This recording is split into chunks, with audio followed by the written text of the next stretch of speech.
ইবা করুণা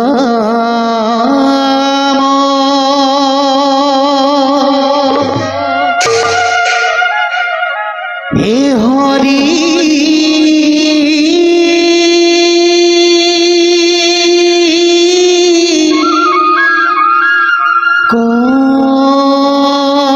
কমলা পতি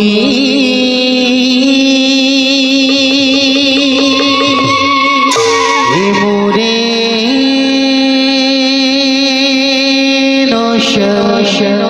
রিবা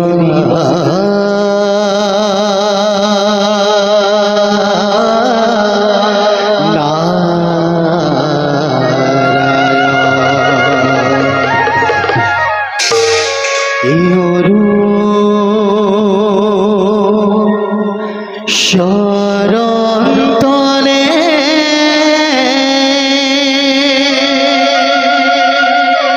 এ হরি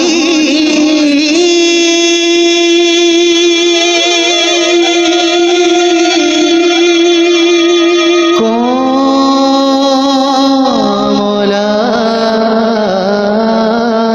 পতি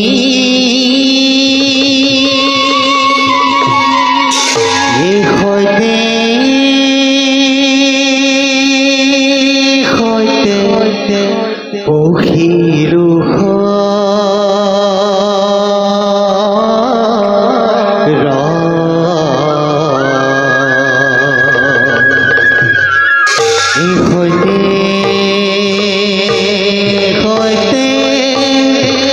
পখিলু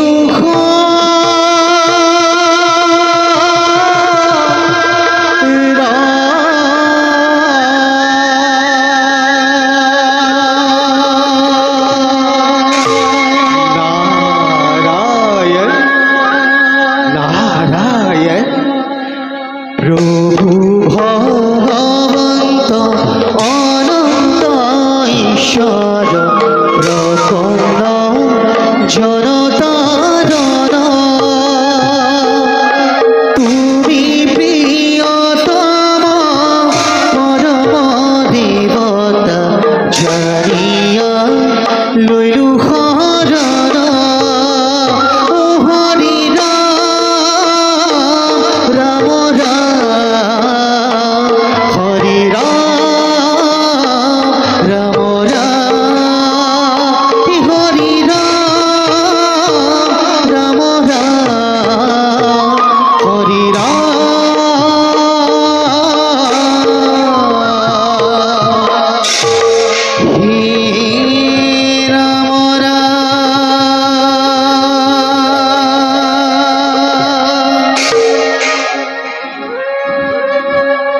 নারায়ণ নারায়ণ নারায়ণ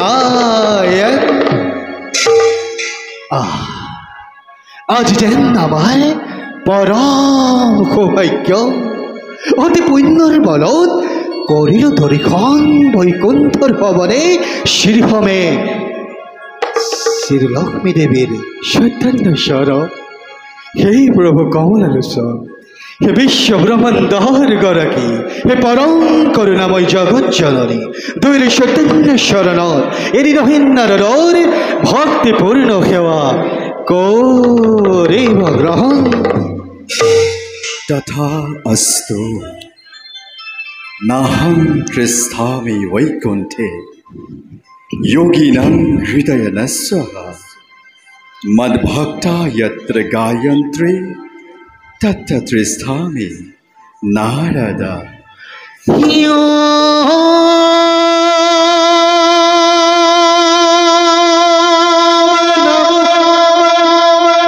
ভগবতে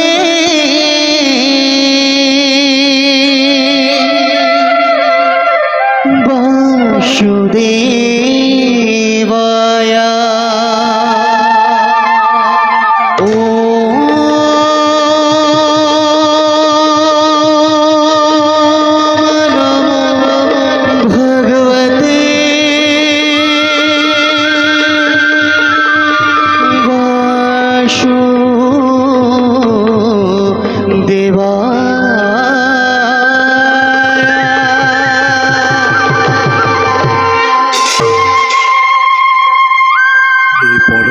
ভক্ত মোৰ দেৱঋষি নাৰদ প্ৰভু পৰম তুষ্ট আমি তোমাৰ ভক্তি নাৰায়ণ পিছে হে দেৱঋষি প্ৰভু প্ৰকাশ কৰাইহে বৈকুণ্ঠলৈ আগমনৰ উদ্দেশ্য উদ্দেশ্য মাত্ৰ এটাই প্ৰভু আৰু সেয়াই হৈছে দুয়োৰে চৰণ দৰ্শন দয়ামৰ কৃপাত যে পূৰ্ণ হ'ল আজি মনৰ সেই অভিলাষ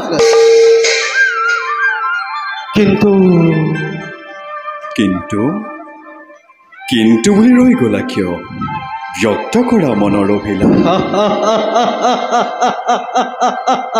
হে নিৰাকাৰ নিৰঞ্জন অন্তজমে তুমি নাৰায়ণ সৃষ্টি স্থিতি প্ৰলয়ৰ তুমি কাৰণ সৰ্বৈক্য হই সৰ্বশক্তিমান হই আৰু সৰ্বত্ৰ বিৰাজমান হই নকলো পাৰা বুজিব মনৰ কথা তেনেস্থলত ত্ৰিজগতৰ গৰাকী প্ৰভু ভগৱন্তক আজি মই জনাব লাগে মত্যৰ সংবাদ তেন্তে শুনা প্ৰভু দানৱ কুলৰ ভক্ত শিৰোমণি প্ৰহ্লাদৰ নাতি বলিয়ে দিবানৈশ কেৱল তোমাকেই কৰিছে স্মৰণ আৰু অন্য হাতে অহংকাৰী স্বাৰ্থপৰ মদগৰ্বী সেই দেৱতা সমাজে ৰাজ শাসন কৰি দেৱলোকৰ আনিছে কলংক আৰু সেই জনাৰ্দন মত্যৰ মানৱ সমাজে পাহৰি পেলালে সত্য আৰু নামৰে মহিমা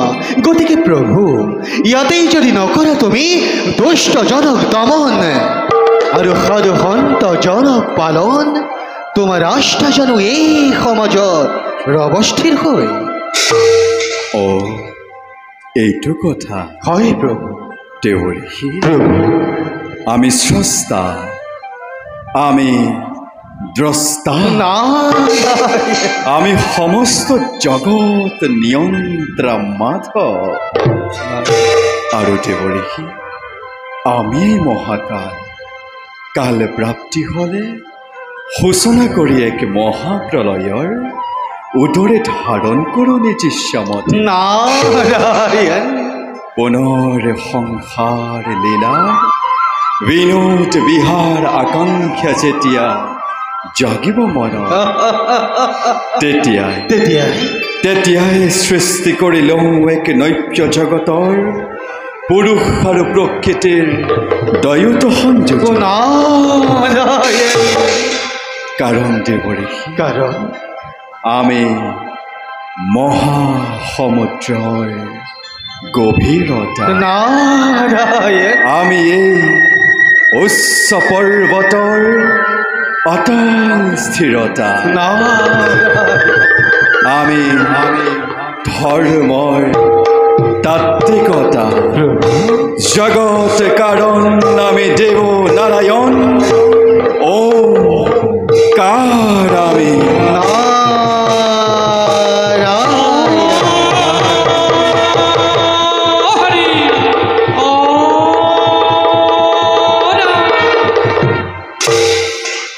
দেৱতাৰ দৰ্পচূৰ্ণ হ'ব চিৰে লগতে ভক্ত বলিৰ মনোবাঞ্ছাও কৰিম পূৰণ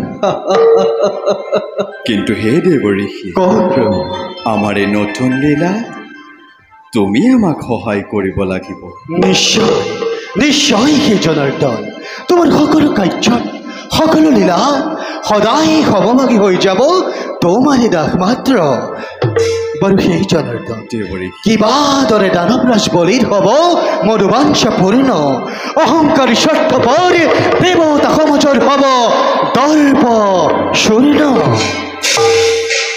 সময়ত সকলো দেখিবা নাৰায়ণ মাত্ৰ এটি কথা জানিলো আমাৰ কোৱা প্ৰভু দেৱতাৰ দৰ্পচূৰ্ণৰ মূল কাৰণ হ'ব আমাৰ এই অৰ্ধাংগিনী লক্ষ্মী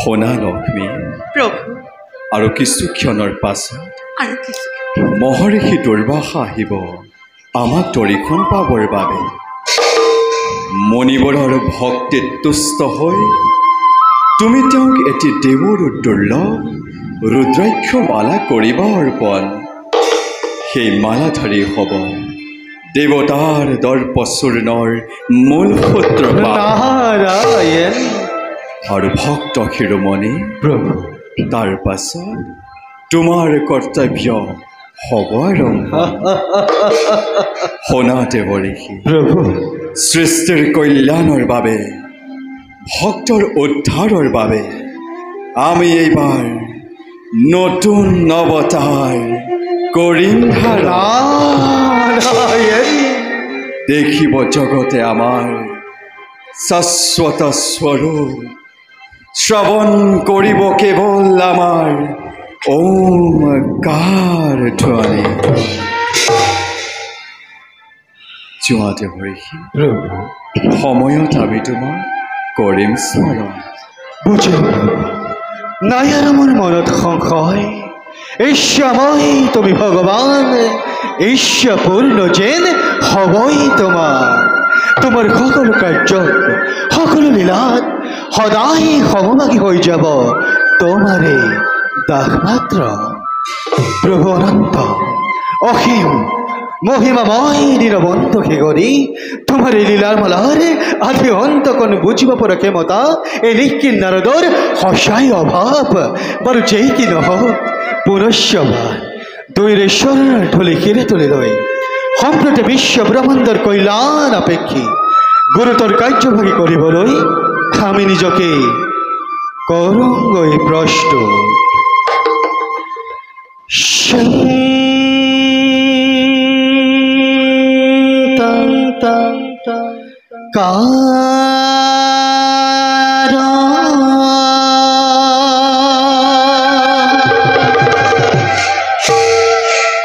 ভুজা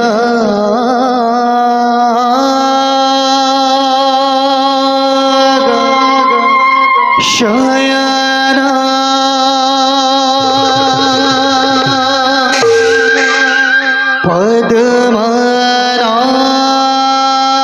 পদ্মনাভ সুরেশ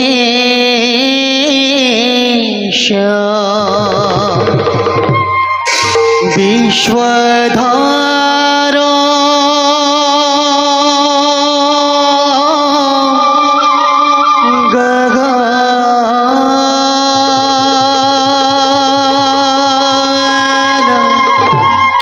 সদৃশম মেঘ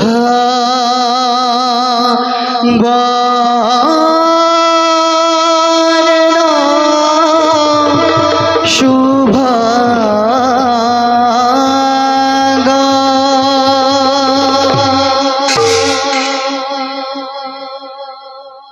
शन्तकारं भुजगशयनं पद्मनाभं सुरेश विश्वधारं गगनसदृशं मेघवर्णं शुभाङ्गं नारायण नारायण नारायण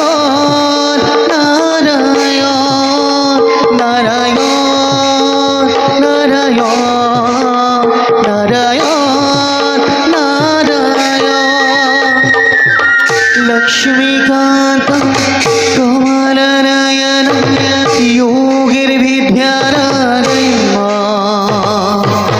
वन्दे विष्णु भवभयहरं सर्वलोकैक्यनाथं नारायण नारायण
নারায়ণ নারায়ণ। হে প্রভু, তোমার কি যে বিচিত্র লীলা, তোমার এই লীলার আদি অন্ত করে বুঝিব পুরো ক্ষমতা, কিন্তু এই নারদর নেই অভাব। বল প্রভু, আর অলপ সময়ের পাছতেই মহাবলী দুর্বাসা অমরাবতী লৈ এই পথেৰে কৰিব গমন। উত্তম, তেন্তে ময়ো তেওঁৰ বাবে খন্তেক ইয়াতে কৰো অপেক্ষা। নাৰায়ণ হৰিওম তৎসৎ। নাৰায়ণ। প্ৰণাম দেবৰী। প্ৰণাম মণিৰাজ। কিন্তু মণিৰাজ, দেবৰী, আজি অকস্মাতে কিবা হেতু আপুনি এই পথেৰে কৰিছে বিচৰণ? দেবৰী, মণিৰাজ, আহিছো মই স্বর্গ অভিমুখে যাত্রা করিম বলে। নারায়ণ নারায়ণ, স্বর্গর অভিমুখে? হে প্রভু, তোমার কি যে বিচিত্র লীলা। দেবরী, হঠাৎ ইমান আনন্দিত হওয়ার কারণ কি? বুঝিব মণিৰাজ, ভৱিষ্যতে আপুনি সকলোবোৰ বুজিব। পাছে ব্যক্ত কৰিবনে আপোনাৰ অমৰাৱতীলৈ যোৱাৰ মহান উদ্দেশ্য? শুনক দেবৰী, মণিৰাজ, গৈছিলো মই বৈকুণ্ঠ ধামে লক্ষ্মী নাৰায়ণৰ যুগল চৰণ দৰ্শনৰ বাবে। নাৰায়ণ দুষ্ট হৈ ভক্তিত মোৰ আই লক্ষ্মীয়ে দেৱৰ দুৰ্লভ মালাধাৰী মোক কৰিলে অৰ্পণ। নাৰায়ণ। কিন্তু দেবৰী, কিন্তু মোৰ দৰে তপস্বীৰ গলতে এনে ৰত্নই শোভা নকৰে বন্ধন। সেই হেতু মই দেৱৰাজ ইন্দ্ৰকে এই মালা অৰ্পণ কৰিম বুলি ভাবিছো। কেনে হ'ব দেবরী? নারায়ণ নারায়ণ, সুন্দর, ও অতিকে সুন্দর, প্রকৃততেই দেবতারই বস্তু। ও পিছে পিছে কি দেবরী? পিছে মণিৰাজ, এই বাসৱৰ চৰিত্ৰ বুজাটো কিন্তু অলপ টান। কি কয় দেবৰী? বাসৱে দুৰ্লভ মালাকে অপব্যৱহাৰ কৰি নিজৰ বিনাশ নিজেই চিন্তিবনে? দেখা যাওক ঘোৰপতিৰ কেনে ব্যৱহাৰ। আজ্ঞা দিয়ক দেবৰী, মণিৰাজ, যাওঁ মই অমৰাৱতীৰ দিশে। যাওক মণিৰাজ। হৰি ওম তৎসৎ। নাৰায়ণ নাৰায়ণ, উত্তম, অধিকে উত্তম। মহামণি দুৰ্বাসাৰ দ্বাৰা বাসব মালাৰ হে প্ৰভু, এই হৈছে খেলাখনিৰ প্ৰথম সূত্ৰপাত। ইয়াৰ দ্বাৰাই দানৱৰাজ বলিৰ হ'ব মনোবাঞ্ছা পূৰ্ণ, অহংকাৰী স্বাৰ্থপৰ দেৱতা সমাজৰ হ'ব দৰ্প শূন্য। বাৰু যে কি নহওক, প্ৰভুৰ লীলা খেলাখন চাই এনেই কিন্নাৰ দৌৰে ক্ষুদ্র জীবনে যেন আমি করিম হার্থ। যাও এবে প্রভুর আজ্ঞা অনুসরি, যাও এবে মই নিষ্কর্তব্য সগ্রহ। এই তোমাতে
সর জগতর তুমি হে ঈশ্বর সর জগতর তুমি হে ঈশ্বর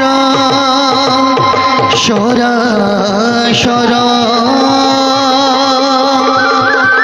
জগতর তুমি হে হে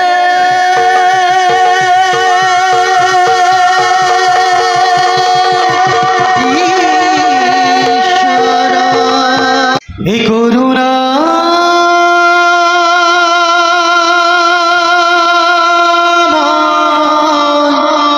হীরা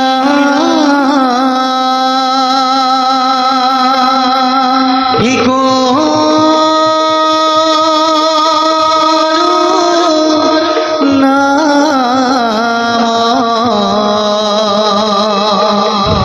করি কৃপা যেন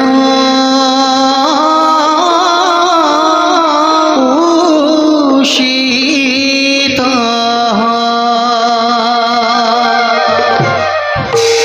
দেবগণ ক্ষুদরত নারদর সুমধুর কণ্ঠস্বর নিশ্চয় আমার এই ফলে আহিছে আগুৱাই এই করুণাময় রাম করুণাময় করিও কৃপা যেন উষিত করিও কৃপা যেন উষিত করিও কৃপা যেন উষিত নারায়ণ নারায়ণ দেবরে দেবতার ভক্তি ভরা প্রণিপাত করিব গ্রহণ নারায়ণ পুরন্দরের কহিতে সমগ্র দেবগণের জয় হোক পিছে পুরন্দর দেবরে সেই অসুৰবোৰৰ অত্যাচাৰৰ কিছুহাম কাটিছেনে দেবৰিষি পুৰন্দৰ চাপৰিৰে জানো মেঘাতৰ হয় নাৰায়ণ সময়ে যেতিয়া কৰিব আহ্বান আমি সকলোৱে নিজ কৰ্তব্যত হ'ব লাগিব ধৰ্মৱান। উত্তম অতিকে উত্তম কিন্তু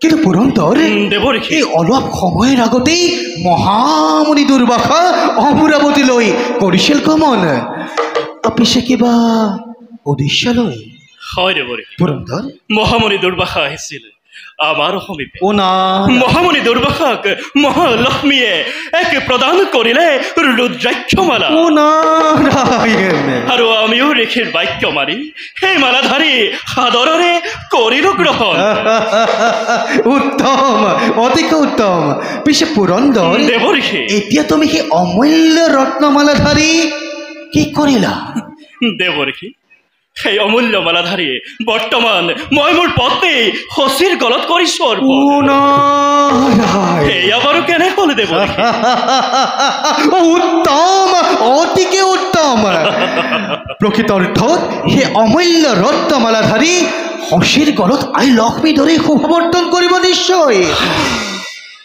কিন্তু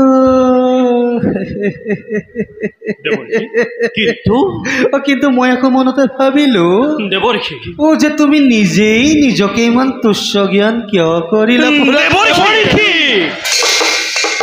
ভাবিছ পুৰন্দৰ তুমি ৩৩ কোটি দেৱতাৰ পালক দেৱৰাজ ইন্দ্ৰ তোমাৰ জানো কিবা অসাধ্য আছে পুৰন্দৰ তেনেস্থলত যদি তুমি ইচ্ছা কৰা শত সহস্ৰ ৰুদ্ৰাক্ষৰ বৃক্ষ এই অমৰাৱতীৰ নন্দন কাননত কৰিব পাৰা ৰূপন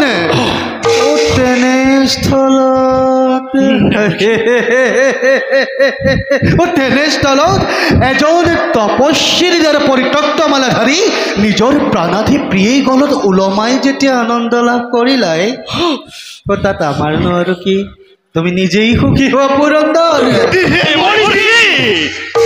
কিন্তু মনত ৰাখিবা পুৰন্দৰ ৩৩ কোটি দেৱতাৰ পালক তুমি দেৱৰাজ ইন্দ্ৰ আখের পুরন্দর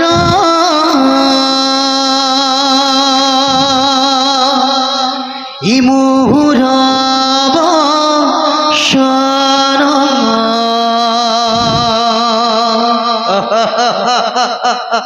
এখন আখের পুরন্দর মুহুরব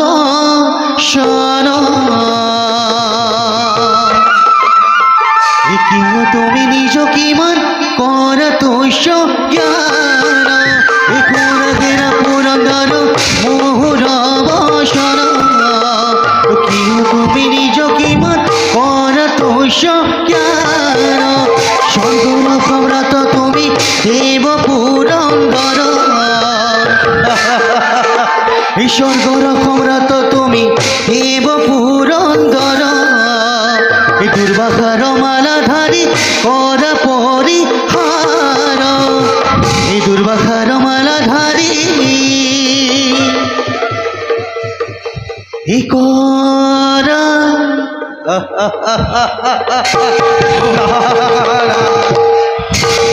না